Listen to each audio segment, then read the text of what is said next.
Hey YouTube, this is Eric, and I thought I'd take a little bit of time to show you the different setups that we use for dead sticking. So this is probably the most common setup that we use. It's basically a 2-ounce jig head with a zoom fluke, about a 5-inch fluke on here. And again, what's going to happen is this is just going to sit in the water. It's going to simulate a cold stunned shad. It's just going to be floating slowly through the water. You really do hold it, hold your rod perfectly still. That's why it's called dead sticking. You're just holding your rod perfectly still just to have that drift through the water. You want to be drifting at about 0.4 to 0.7 miles an hour, and the striper will be feeding underneath the shad. They'll see this shad just slowly drifting through and hit it. So that's all you have to do from a dead stick standpoint.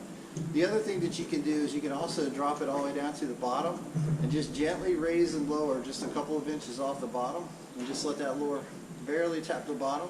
And a lot of times if the fish are feeding on the bottom, they'll pick that lure up as well. So that's probably the most common dead stick technique that we use. It's just a single hook with a 2-ounce weight.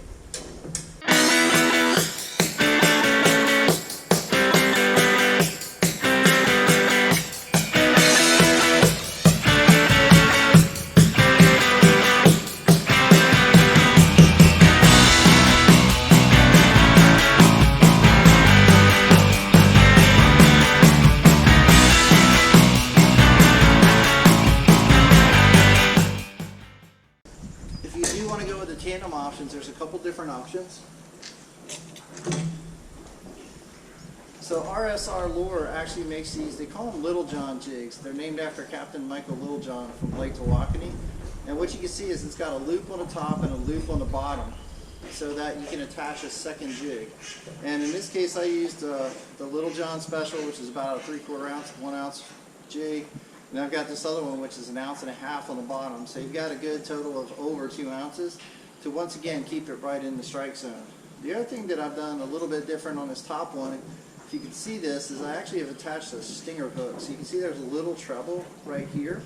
And then what I do is I attach the treble and basically embed it in the tail of the fluke, so that if a fish strikes short, does a short strike on it, what you'll end up having is you'll have both of those hooks there that can catch the fish. So you want to make sure the treble's strong enough to hold a striper, and you want to have pretty solid line on there. I've actually got 20-pound mono, but that's another option that you have, is you have the two jigs.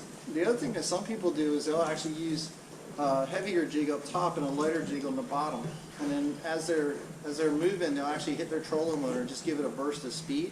And what happens when you do that is basically if your top jig is heavier, it essentially folds in place. The bottom jig shoots out to the side because it's lighter, and then it swims kind of parallel and does this little pendulum effect. So that's also a very effective technique on striped bass when you're dead sticking. And then the last one I want to show you is just a real simple, it's 2 flukes, but they're on these dropper hooks. So if you can see this hook, you'll notice that it's got an eye on the top and an eye on the bottom, so you can tie those. I actually have 2 of them in place. You can either tie a tandem like this, and I have a large 2-ounce weight on the bottom, so that they're basically free swinging with the weight holding them down in the strike zone like this, or you could also use one of these hooks with a 2-ounce fluke on the bottom as well. So either one of these 3 options gives you the different techniques that we use out here on Texoma for dead sticking. So next time you're out on the water, go ahead and give one of these a try. And for our contest this month, we are actually going to be giving away a couple of the single and tandem hook combinations. So make sure you like, subscribe, stay tuned for more videos. Go to our website, www.thumpemupfishing.com. Click on the far right where the giveaways are and sign up for our giveaway. And hopefully you can win these, take them out on the water, and catch some fish.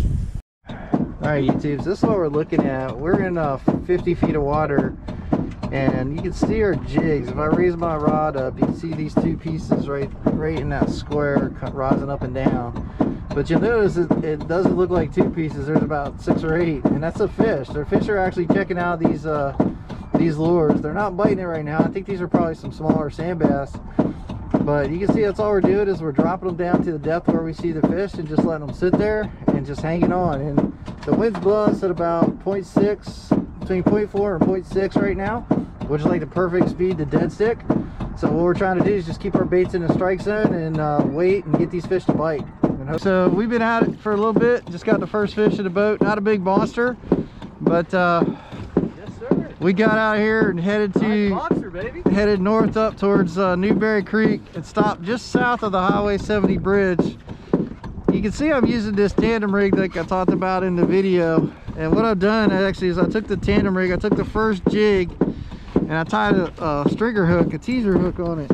So basically when the little fish bite or the big fish bite, if the big hook doesn't get them, you got that second teaser on as well. So we've been out here for about an hour. This is really our second drift. You can see there's a few birds working, but hopefully Travis and Tyler and myself will get on some fish. We'll keep you posted. Shoot a video. Yeah. All right, guys, fish number 2. This is just a single rig, 2 ounce weight, chartreuse fluke. Little striper on this one too. Got him, baby. This is one hook. Got him. Fish number 2. This is again, this is a single hook we were using with the 2 ounce. It's got the zoom fluke on it. Usually I use RSR lures, but we've been using bigger flukes here, 5-inch flukes, so I've been buying the zoom flukes instead. But hopefully we'll catch a few more. So if you want to enter our contest, all you have to do is go to our website, thumpemupfishing.com. Go over here to the right where it says giveaways. Click on the giveaways button. It'll pull up the giveaway, and it'll also give you the different options that you have to sign up for the contest. So all you have to do is click on one of these buttons, and that'll give you an entry into the contest. So please don't forget to like, subscribe, check out our website, check out our giveaway pages, and send us some pictures of the fish you catch using your thumpers and using the techniques that we talk about in our video.